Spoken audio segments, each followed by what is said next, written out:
నీ పాదములకు రాయి అయినా తగలకుండా దేవుడు కాపాడుతున్నాడు కాబట్టి ఇప్పుడు నేను మీద నుంచి కిందికి దునుకుతా అంటే కుదురుతుందా? కుదరదు కదా.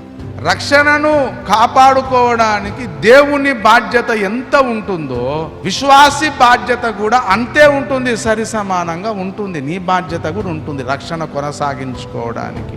చివరి దినములలో ఎంత మంచి విశ్వాసి అయినా రెప్పపాటు సమయంలో వాడు భ్రష్టుడైపోవచ్చు. ట్రాఫిక్ పోలీసు వాడు ఉంటాడు, రోడ్డు మీద చేయి చూపెడతాడు, స్టాప్ అంటాడు, అటు నుంచి అటు ఆగాలి. ఒకళ్ళ వైపు చేయి చూపెడతాడు, పొండి అంటే అటువైపు పోలే పోవాలి. నువ్వు చేయి చూపెట్టినా నేను పోతా, నాకేం కాదు, నా ఉక్కు శరీరం నాది, ఏందనుకున్నారు అంటే వానికి యాక్సిడెంట్ అవుతుంది. అవునా కాదు? నీ బాధ్యత ఉంటుంది, దేవుని బాధ్యత కూడా ఉంటుంది. అంటే దేవుని ఆధీనములో ఉండి దేవుని పరిశుద్ధాత్మ నడిపింపు చొప్పున నువ్వు నడవాలి ఏ విషయమైనా సరే.